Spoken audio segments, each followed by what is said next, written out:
Welcome to the Penny Stamps Distinguished Speaker Series. My name is Christina Hamilton, the series director.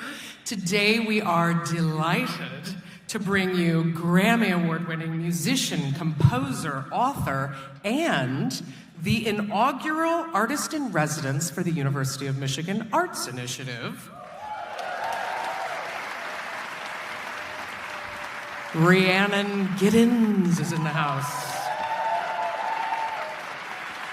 So a very big thank you to our series partners for their invaluable support and collaboration, the University of Michigan Arts Initiative, of course, and Detroit PBS, PBS Books, and Michigan Public. The Arts Initiative is transforming the University of Michigan by energizing and amplifying our creative ecosystem and connecting students, the campus, and the local broader community. They're sparking innovation, and their work is moving toward a more vibrant and just world through the arts. Perhaps one of the most important things about the arts is the power to bring people together, to convene a community, just as we all are right here today. So today is also the kickoff for the opening of the Arts Initiative's Michigan Arts Festival. This is running from today through October 26th. It's a month-long celebration to mobilize the community to experience the university's vibrant creativity and for your own personal exploration and social connection. So the festival is going to offer more than 100 events across campus this next month, including exhibits at UMA, the Stamps Gallery. UMS has their opening night tomorrow night with Verdi's Requiem. So this is an opportunity to discover new artistic pathways you might not know about, so definitely check it all out. You can also keep up with what's going on by tuning into the UM Creative Currents podcast. They have special festival coverage that you can find all this information and more at arts.umich.edu.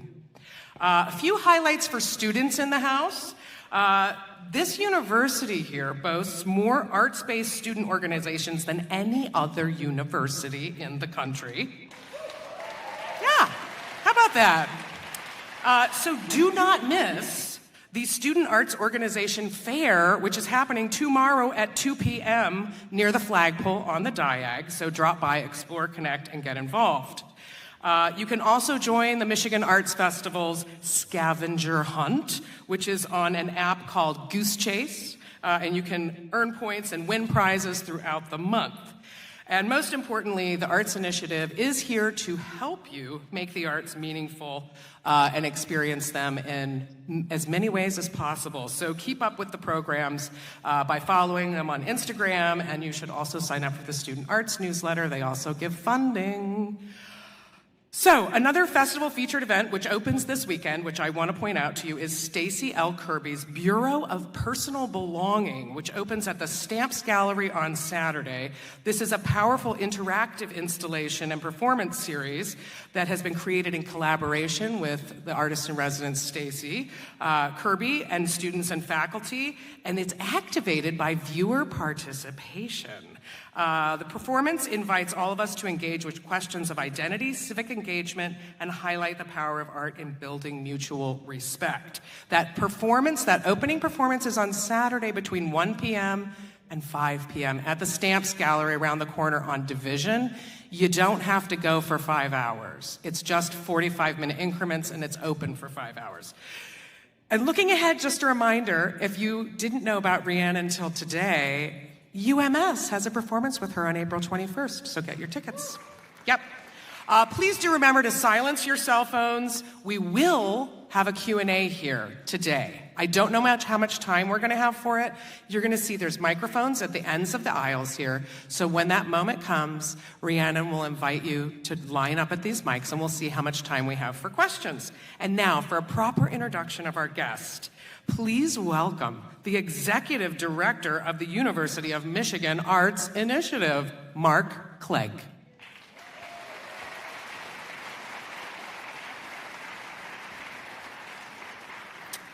Hello there. Thank you so much, Christina. I'm so grateful to you and the Stamp Speaker Series for helping us kick off the Michigan Arts Festival in such grand style. And it's really my pleasure and honor to introduce to you Rhiannon Giddens. Rhiannon is a vocalist, multi-instrumentalist, composer, author, educator who defies easy categorization. Her music is not folk music or classical or jazz or pop or blues. It's really all of those combined and is simply beyond category.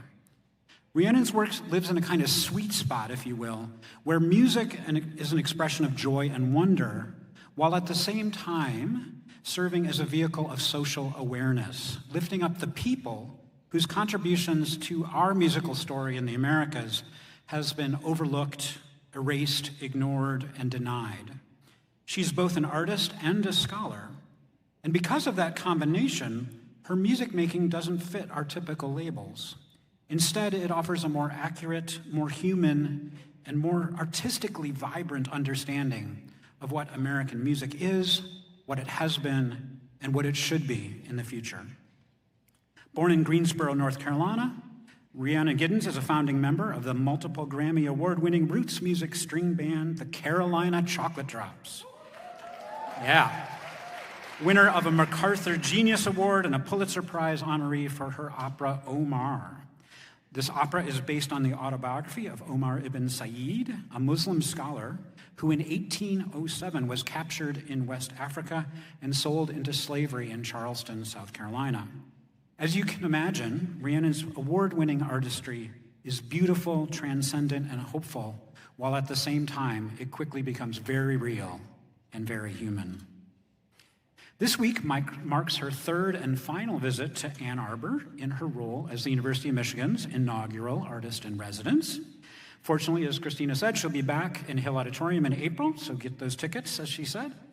Rhiannon's work with us on campus has been to serve as a kind of shining example of what an artist can be, to share her imaginative process with us, one that combines artistry and scholarship, creativity and historical research. It may surprise you that much of her time here in Ann Arbor has not been spent in the rehearsal studio, but rather in a library, specifically the William L. Clements Library, our incredible archive of American history, where she's been working on a new book project that I'm sure she's about to tell us a lot more about in a few moments. I'm so grateful, personally and for the university, that Rhiannon accepted our invitation to join us on campus this year. She is a warm and generous person, and it's been simply a pleasure to have her in our community. Yet the gift she has given us is not simply one of personal connection and musical artistry. It is a profound example of creativity without mental categorization. Her artist journey is one of organic curiosity that ignores the little boxes that define style or genre or class or race or academic discipline. If you are a student in the audience today especially, I urge you to listen with that same curiosity. What you're about to hear offers one pathway to discover your own voice, your own pathway as a person and as an artist, to grapple with tradition and history, to discover your own unique way forward. Her work is deeply connected with the past. It speaks to us urgently about the world we live in today. But what she really has to say is about the future. Please join me in welcoming to the stage Rhiannon Giddens.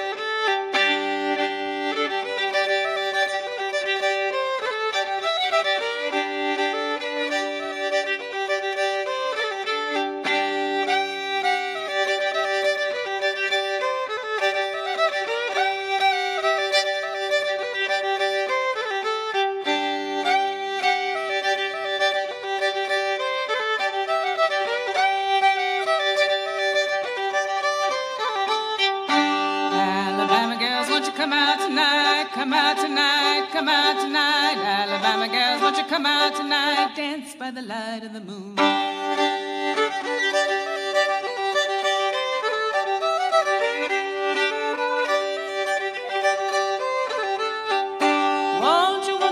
won't you come out tonight? Come out tonight, come out tonight. Won't you, won't you, won't you, won't you come out tonight? Dance by the light of the moon.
Thank you so much.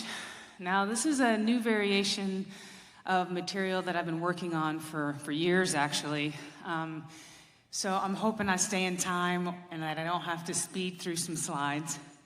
But I'm going to do the best that I can because this is a story that's big. It's complicated. There's new research coming out every day, as well as kind of old wisdom that keeps coming back. And so when I first started as a musician in this world, as a professional musician, when I found the banjo, I realized that I couldn't play this deep American music without knowing more about our own history. And it started with the banjo, but it didn't end there. And we're going to get to the banjo, and we're going to get to the fiddle, because that's how I tell stories, is through our music. But I got to a certain point where I was like, you know what? I still need to know more. I need to know where this music is coming from even before America. So I started thinking about music as not a racial thing, but as a class thing. Because really, that's where it's at. Race is used as a tool to enforce class, ultimately. And so you have to start there first. And so I went back to Europe. Talking about the underclass, because as we know, America is a nation of immigrants in addition to indigenous people who are still here, and we've had to put up with an awful lot over the last few centuries. But everybody else is an immigrant, either forced or forced. And you'll find out why I say that. So you can go from the German Peasants' War of 1524, the Ketz Rebellion in Britain in 1549, that's when they wanted to enclose common lands and make it all about capitalism. And people didn't like it. You have religious issues. You have the St. Bartholomew's Day Massacre, where so many Huguenots, Protestant Huguenots were killed in France. You have periodic genocidal persecution of Jewish people all throughout Europe for centuries upon centuries. You have the Irish famine, because more food was being exported for other places than to feed its own populace. You have the Highland clearances, where people were being cleared off of their land in order to make room for sheep, as they were more bang for the buck for the people who owned the land. And you have empires within Africa who are fueling the slave trade and doing what empires do. So this is some of the violence, the agitation, the despair that people are dealing with before they even come on a boat, whether they have the choice or not, across the ocean. And it really made me think about the commonality of the experience of these people, because this is where our music comes from. You know, it comes from people who are just trying to live. It comes from people who are just trying to survive, trying to make a life in an impossible situation. And we tend to kind of collect that into one group or another, but actually, poverty is poverty. Being poor is being poor, and being oppressed is being oppressed, no matter who or what or where you are. So I wanted to look at a little bit more of what goes into our DNA, and to think about how we have decided to place ourselves. Well, we didn't decide that, right? It's the people who are in charge. You say, well, I want to maintain my hold on power, so how do I create a permanent underclass? So the idea of race, the idea of essentialism. Essentialism is, I got to put my glasses on to read this. Well, I can read it from here. The practice of regarding something such as a presumed human trait as having innate existence or universal validity rather than as being a social, ideological, or intellectual construct. Thinking that because I look the way I look means that it has something to do with who I am, rather than the life that I'm living. And so we have things like this, which was published in Harper's Weekly. And I'll just read this because it's very hard. The Iberians are believed to have been originally an African race who thousands of years ago spread themselves through Spain over Western Europe. Their remains are found in barrows or burying places in sundry parts of these countries. The skulls are of low prognathous type. They came to Ireland and mixed with natives of the South and West, who themselves are supposed to have been of low type and descendants of savages of the Stone Age, who in consequence of isolation from the rest of the world had never been outcompeted in the healthy struggle for life, and thus made way, according to the laws of nature, for superior races. So this is setting up a dichotomy, right? England didn't just come up with racism on the fly, you know? It's a part of a larger system of racism that was coming into being as we had the beginning of the American experiment. And the English had lots of practice on Gaelic speakers in Scotland and in Ireland because they wanted to take the land. So how do you do that? How do you take somebody's stuff? Well, you dehumanize them.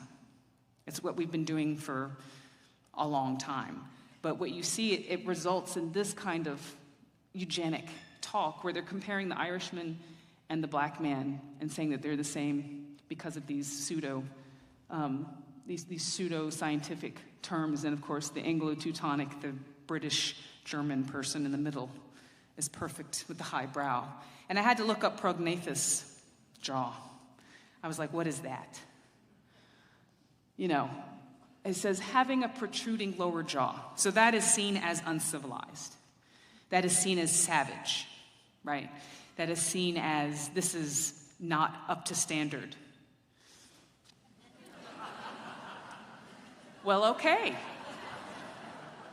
I might agree with it on this instance, maybe. This is, of course, generations of inbreeding produced the Habsburg jaw.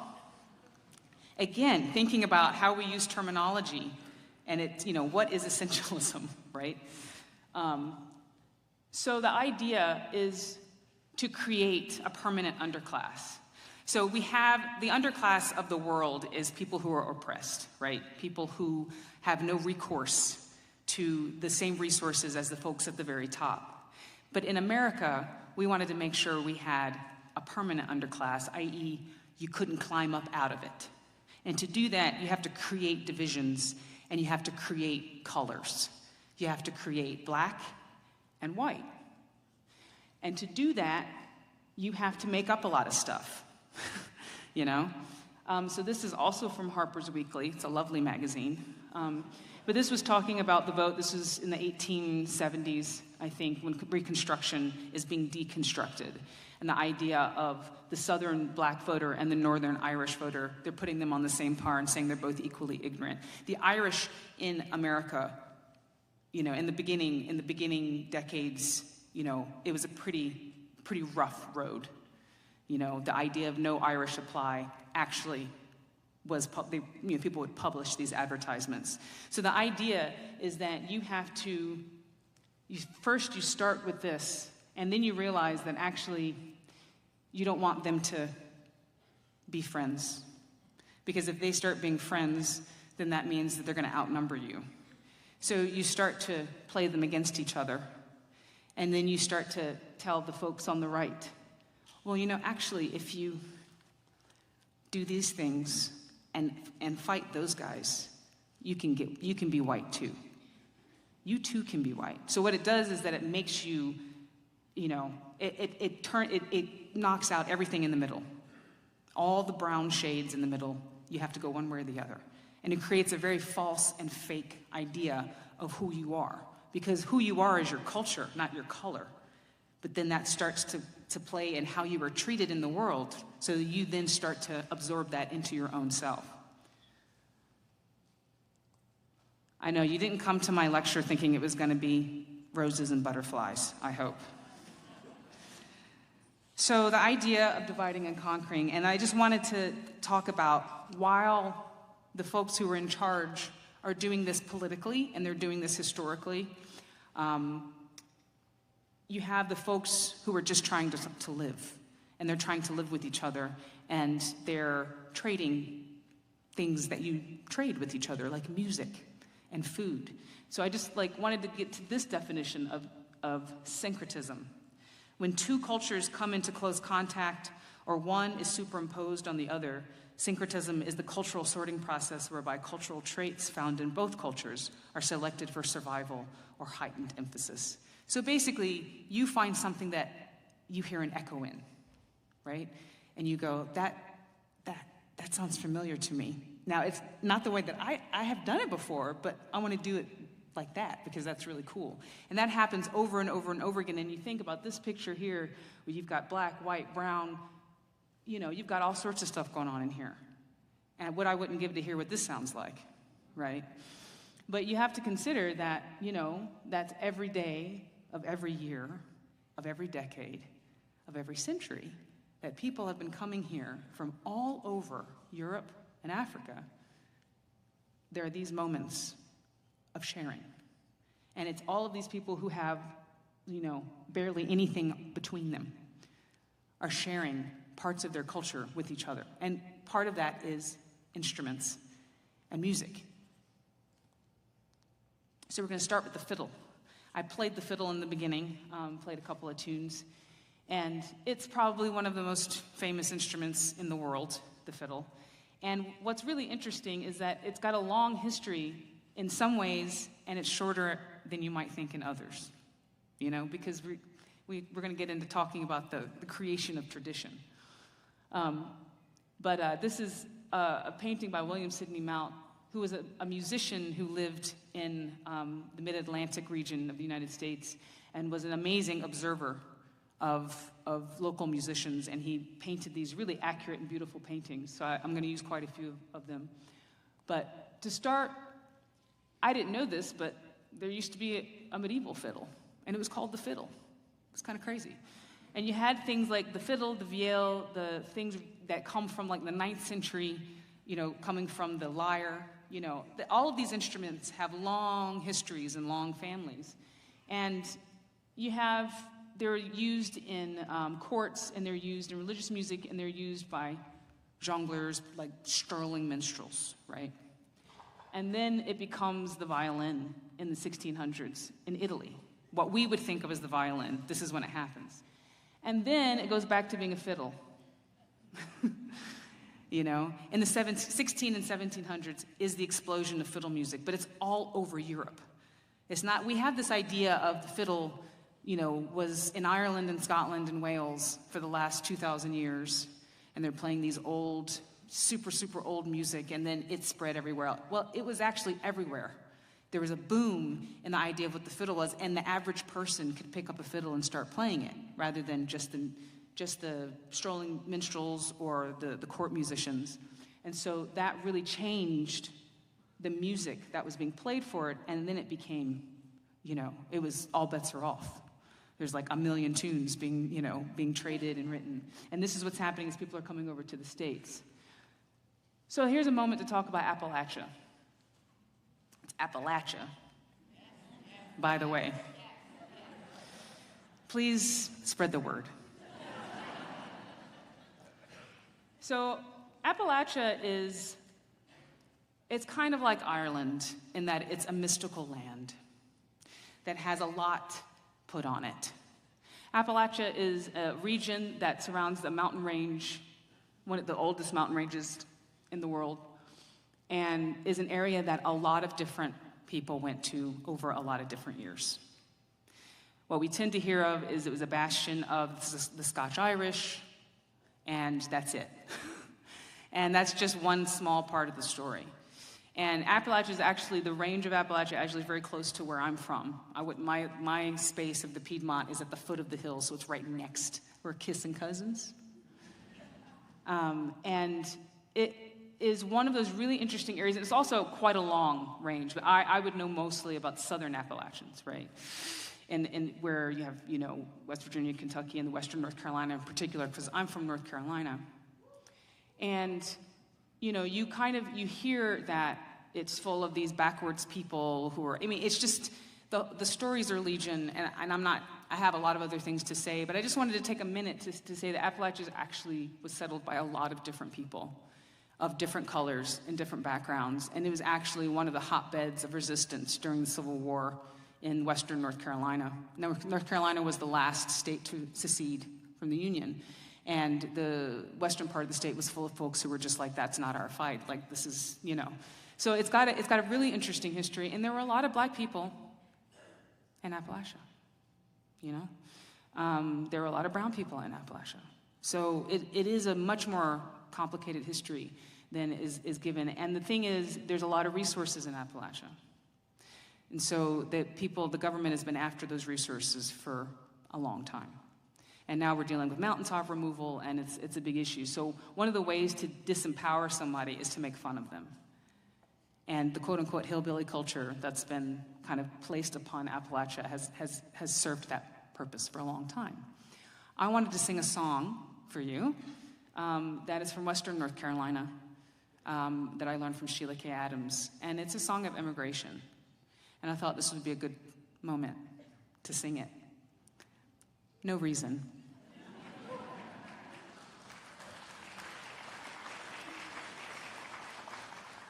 It's called Pretty Saro.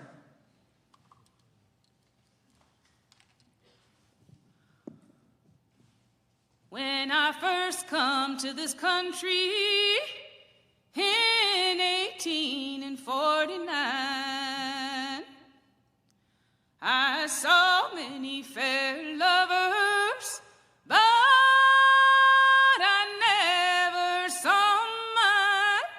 Have you waited all around me, saw that I was quite alone, and me a poor stranger and a long ways from home. Well, it's not this long journey I'm dreading for to go, nor the country that I'm leaving, nor the debts that I owe.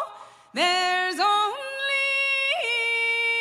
one thing that troubles my mind, and that's leaving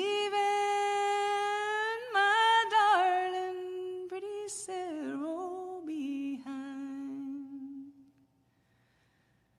Fare thee well to old father, fare thee well to mother too. I'm a-going for to ramble this wide world all through, and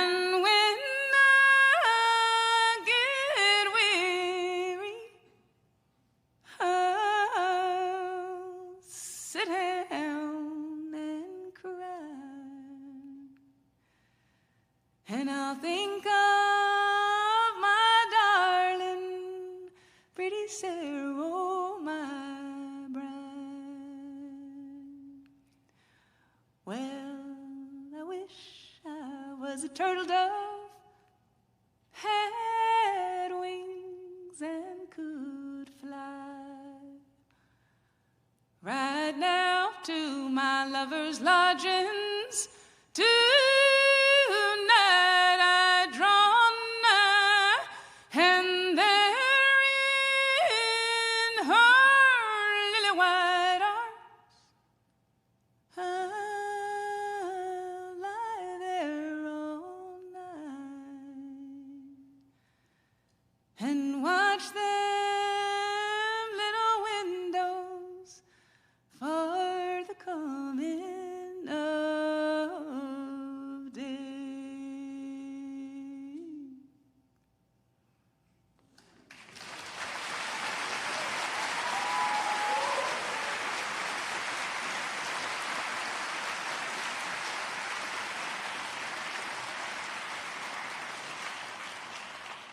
Thank you so much. I learned that from Sheila K. Adams, and I think it says it all, doesn't it? You know? How empathy is putting yourself in someone else's shoes. But you have to want to do that, you know, and to think, oh, you're feeling some of the same stuff I'm feeling, you know? That's what these songs are about. It's that we are more alike than we are different. And that's why I've started thinking about this music in this way, of a place of solidarity. I've been trying to tell the Black story of country music and old-time music because it had been depressed and erased and forgotten about by a lot of people.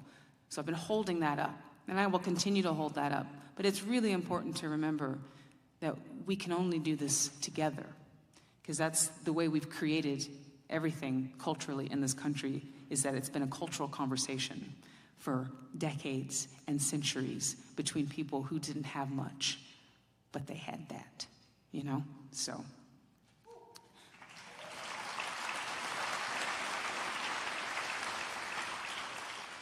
I can't talk about the fiddle without talking about something that a lot of people don't know about, which is the Black Fiddler. The Black Fiddler had a particular, you know, the fiddle was brought by people from different parts of Europe, not just the British Isles, but from different parts of Europe. And there were fiddle traditions that were happening all over Europe and also America at the same time. You know, because the fiddle was actually a young instrument. The music was young. And in the United States, the idea of being a dance musician, a musician that serves the community, was often taken by enslaved people. It was relegated to enslaved people. And also, even back then, Black people were thought to have natural rhythm. It's true. So the Black Fiddler had actually a very unique place in American culture. And we get these little tiny bits, you know, of his. This is another William Sidney Mount. So these runaway slave ads, or we like to say runaway ads for self-emancipated people. So a lot of these ads mention that the runaway or the self-emancipated person has a fiddle. And one of the reasons is why is you could make a living as a fiddler if you were escaping as an enslaved person. So I like to put these in here because it also complicates our narrative of what people sounded like, who owned people, right? So it says, runaway from Joseph Harris, a mulatto fellow named Tom, about 5 feet, 8 inches high, is thick and well set, can talk good Dutch and English, and can play very well upon the fiddle. Mink of Ulster County, he plays on the violin, and when he went away, he had one with him. He is of Dutch origin and speaks that language considerably better than English. There were Highlanders who immigrated to the eastern part of North Carolina. One of the largest settlements of Scottish Highlanders outside of Scotland in the 1700s was in North Carolina. And they were Gaelic speakers, Scots Gaelic speakers. And they owned people. They had small plantations. It was more like 4 or 5 people rather than 100 people. And that meant there was actually much more cultural exchange. It was the same in the Dutch households. And so you had Black people who spoke Gaelic, who played Scottish fiddle tunes, you know. So this is repeated all over the country. And so Black fiddlers, specifically Black musicians, start becoming, I think of them as the jukeboxes of old America. They're having to bring in all of this European music that they're being requested to play, and then it's mixing with their own African traditions, which we'll get to in a minute. So, we're going to get to the banjo now. Because the fiddle and the banjo are two of the most important pillars of American music and everything that follows. And the banjo, of course, is now known to be an instrument of African origin, but not African origin, but specifically Afro-Caribbean origin. So before we get there, I would like to go back a little bit to the ancestors of the banjo. It's kind of hard to imagine now, but once upon a time, they said that the banjo was invented in Appalachia or in Ireland, and that Joel Sweeney invented the fifth string. All of these things have been said fairly recently. But as you see, all of these instruments have aspects that the banjo has inherited. The short strings, there's the spike, especially the spike lutes there. The spike lute is one where the net goes all the way through the instrument. And I went to the Gambia to study one of these instruments, and it was just remarkable. So that's the area we're talking about. There's loads of folks being taken from this area, and Senegal and Gambia are over there, and that's one of the homes of the accounting. Yeah, it was a while ago, okay? And that was my teacher, one of the Jada family. And it was a really incredible experience because I found that the right hand technique that I've been learning on the banjo was exactly the same. And it was one of my moments of, what? I don't have an accounting with me, so I'm gonna have a little video here of this lovely player who plays in the traditional style.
guys. Always playing cards. Always partying. People do not ever have time to say hi. Because it seems like everybody is in a rush. But at least I have some friends that can say hi to me.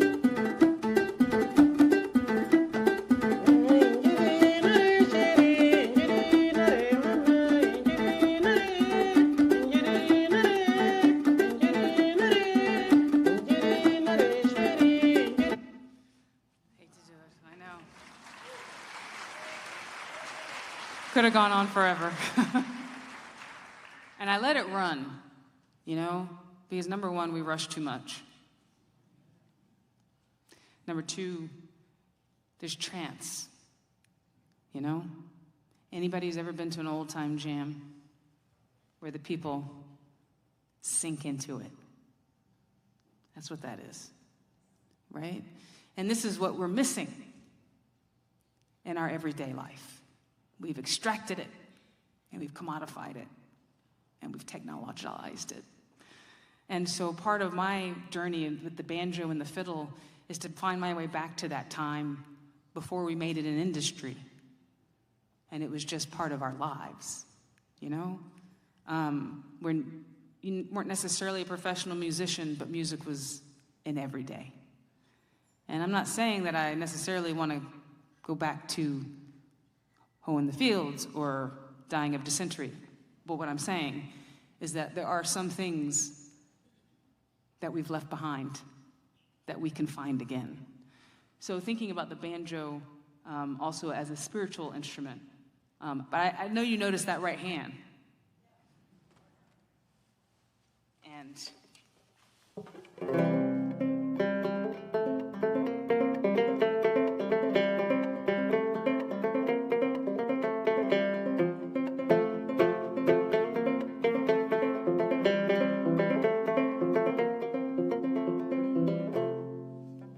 right?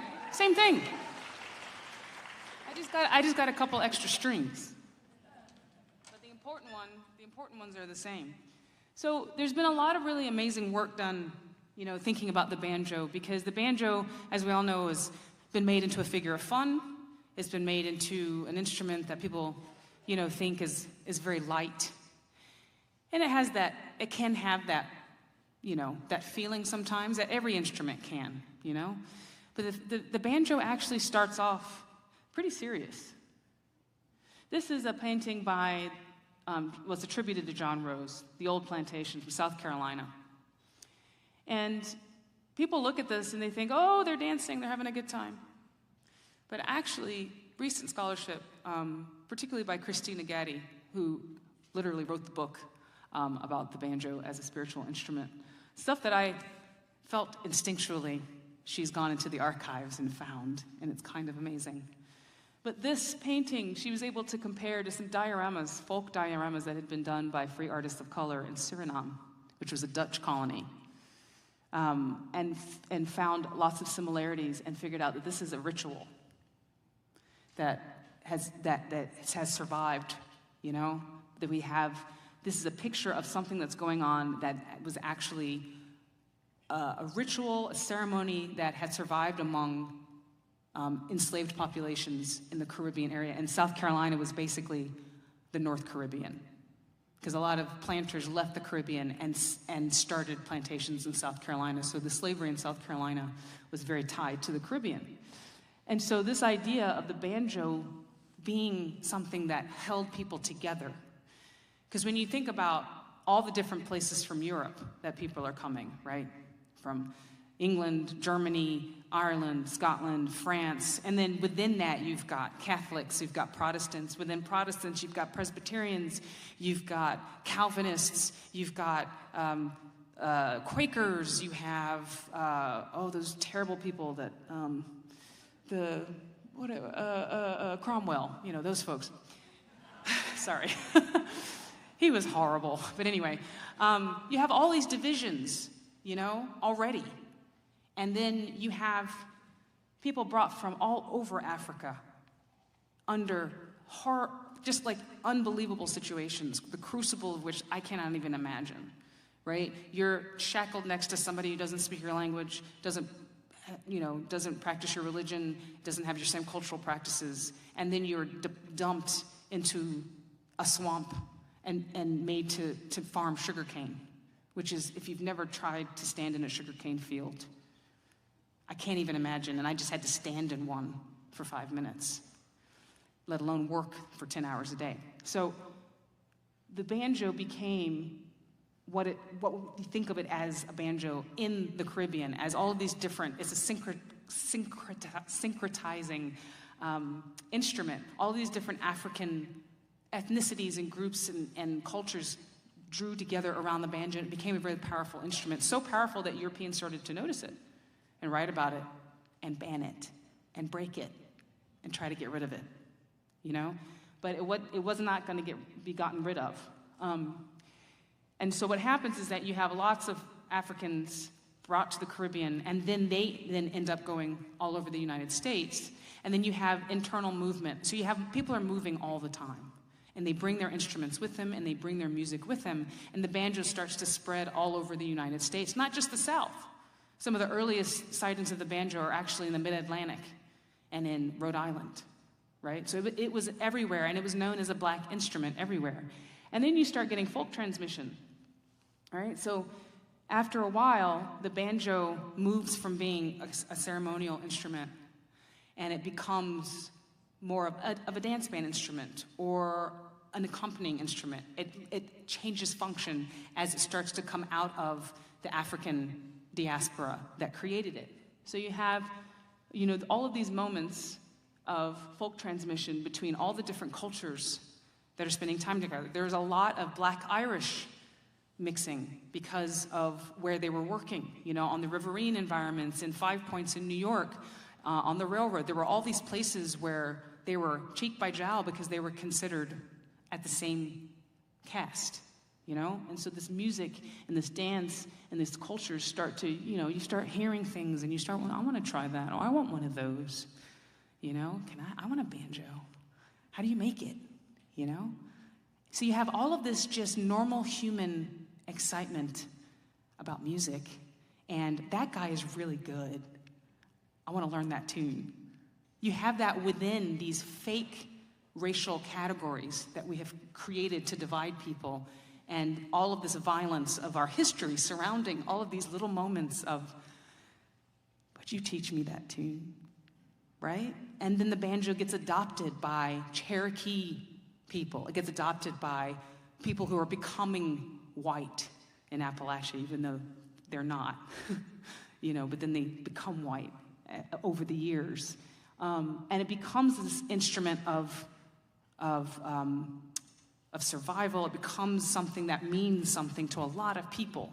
And so it becomes an American instrument, which is a beautiful thing. This is another William Sidney Mount painting. So then what happens with a good thing?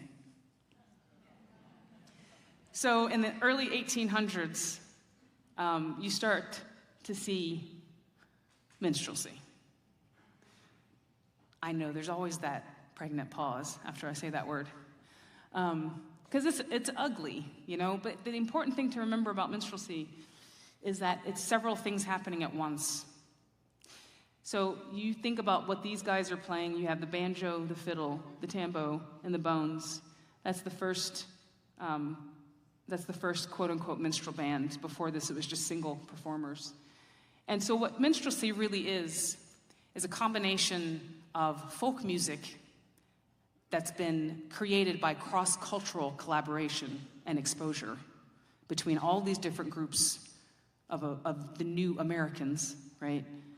And then you combine that with blackface, which goes all the way back to the 1600s and before, actually.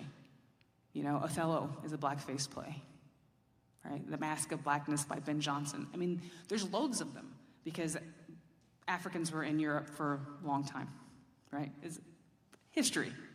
I don't have time for that, but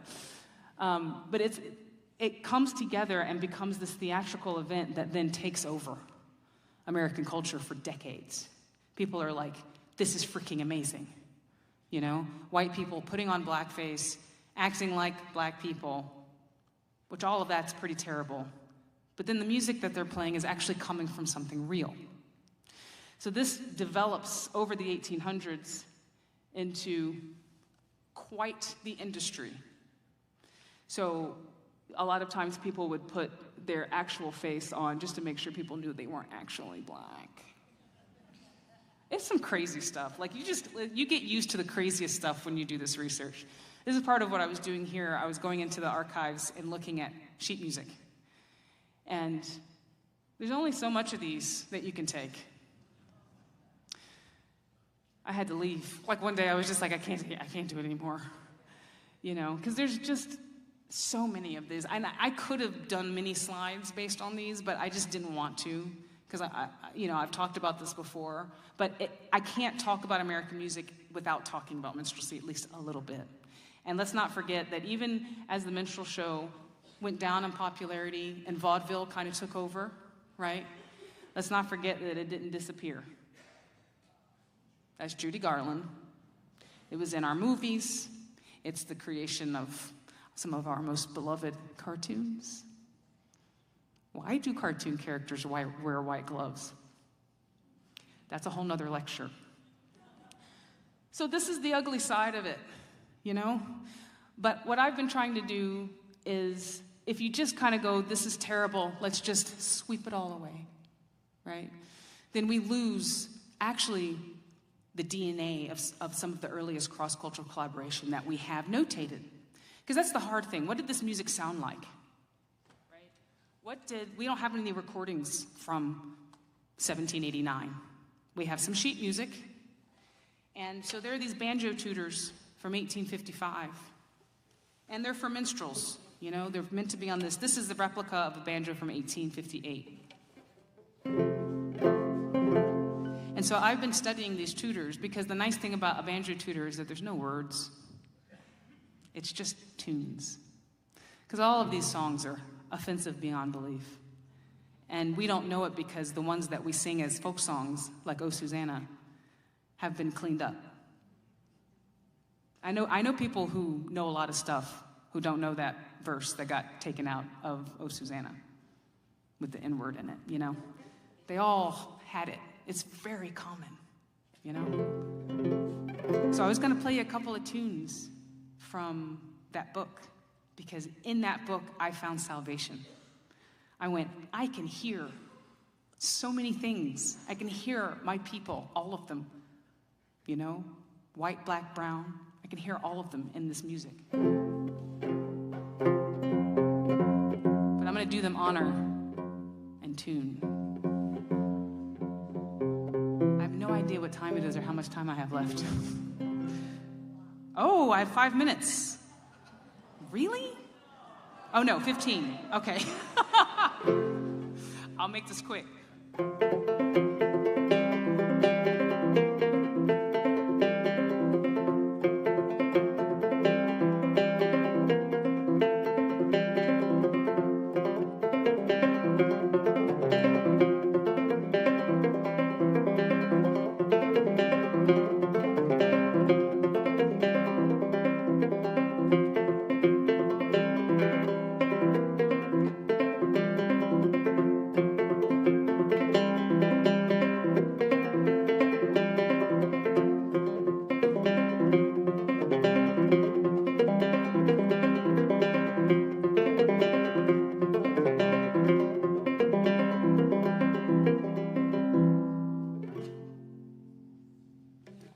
One of so many. And it's not quite this and it's not quite that, and there's so many of those tunes. So that's where I'm finding joy, is in this music and in the people who can help me with this music, you know? So that's how you do it, I feel. That's how I've been dealing with this stuff. People ask me all the time, how do you deal with this, you know? Is that I find the thing that brings me joy, and then I just do that a lot. So I play those tunes a lot. So, sidebar, square dance. Okay, so this is what music is, and it is.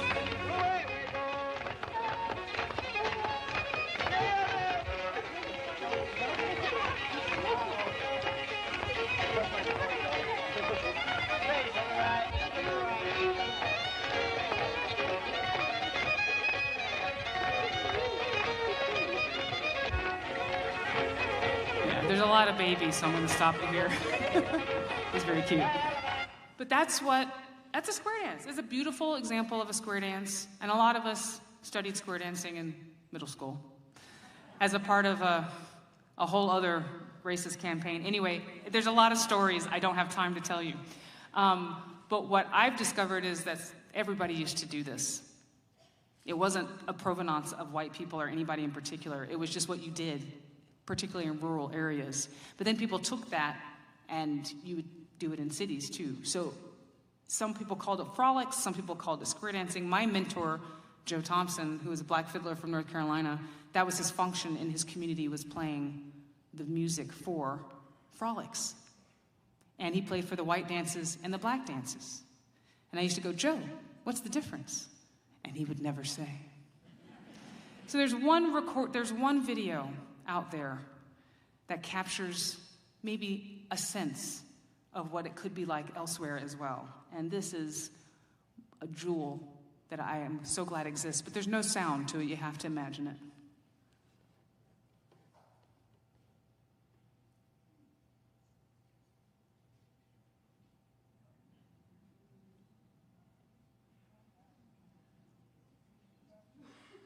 So they are square dancing.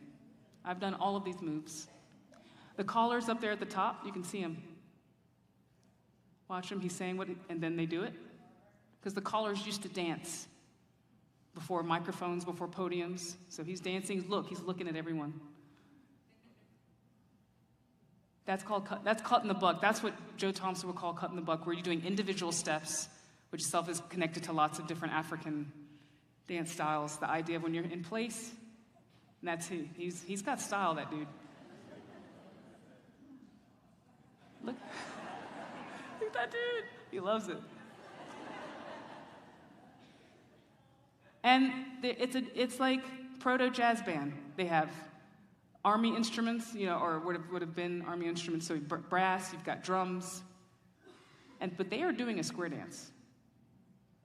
And if this didn't exist, I don't know what I would do with my life. I'm so happy that it's here because it's kind of like a missing link, It's proof, and it's joyous, It really, really is. So this is available online. If you want to get a little copy for yourself, just put a little link to it whenever you want to feel some happiness. Oh, and these people are amazing. Now, so you see where couple dancing is coming in, but they all still know how to do the square dancing.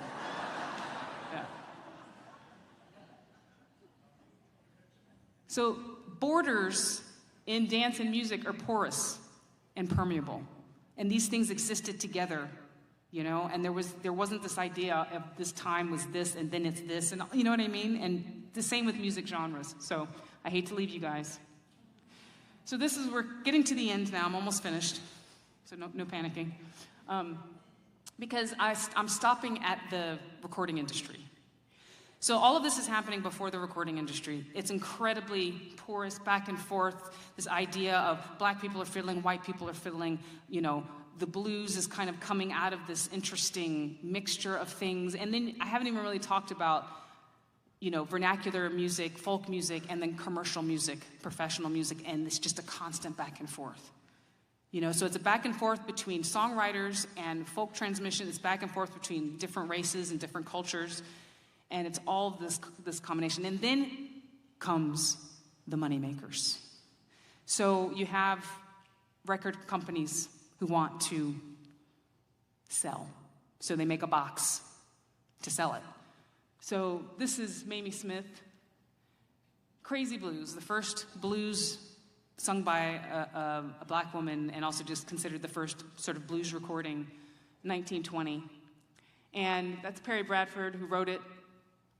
She was from Cincinnati. He was from Alabama. He had to convince OK Records to record her because they were like, there's no market for this. And she starts the craze for the black woman singer, Ma Rainey, Bessie Smith, proving that there indeed was a market for that.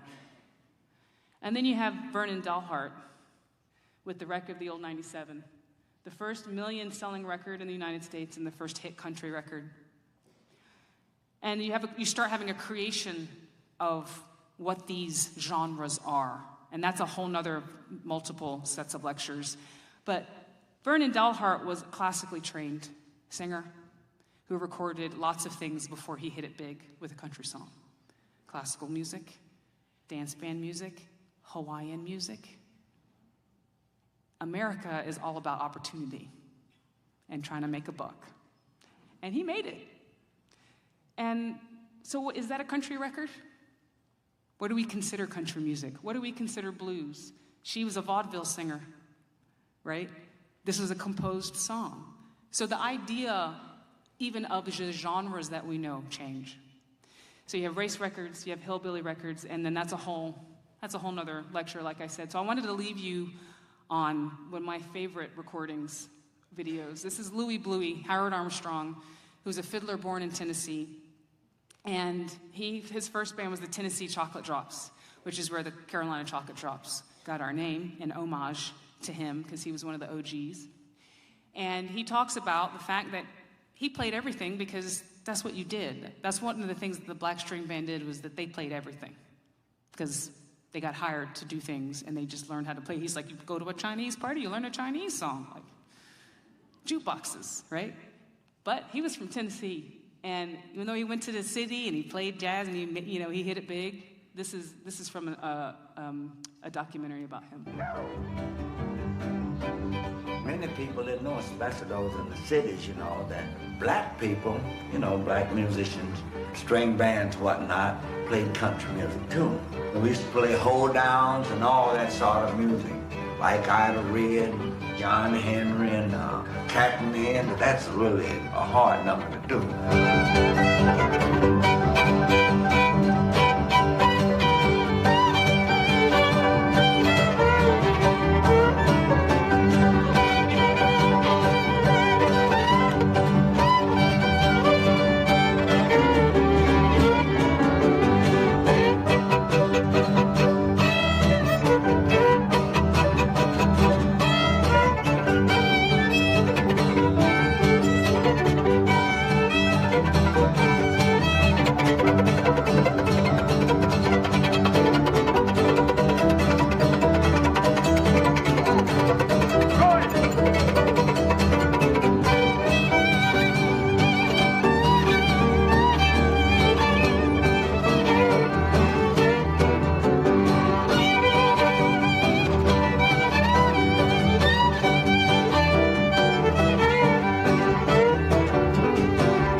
Black man playing the fiddle, white woman playing stride piano, and they're playing an old-time tune. If that's not America, I don't know what is.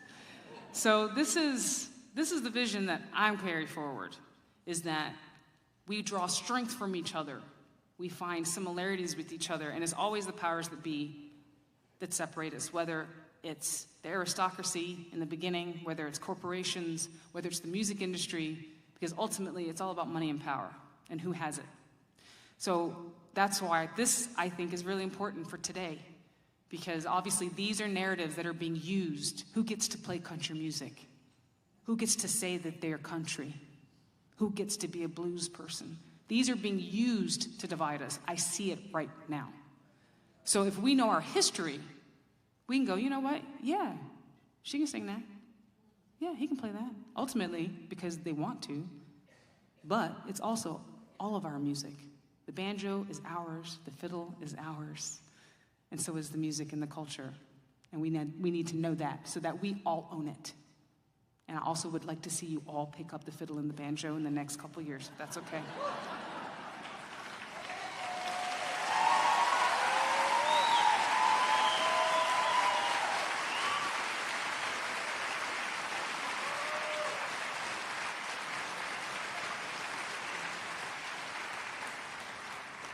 So I was going to sing something at the end, but I don't know how much time we have for Q&A. I would rather do the Q&A. How much time do we have? Just so I know. Nobody's telling me. Okay. I'll do this because this is part of what I've been doing. And if y'all got to go, I know y'all students going to stampede out of here. That's fine. Thanks for coming. This is a tune, this is kind of part of the work that I've been doing, is connecting. And so this is a tune from the 1780s. It was published as a Negro Virginia jig in a book full of Scottish tunes, published in Scotland in the 1780s or 90s, called Pompey Ran Away. Pompey was a very common name for an enslaved man. And so I played this tune for my friend Newell, who's from Congo. And he said, "Oh, that sounds like a song I grew up with." And he sang me the song, and he told me what it meant, and I about died. Mom told me not to go outside, for now my friends have sold me to strangers. Because I am strong, because I am beautiful. So now for me, they go together, these experiences.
Thank you so much.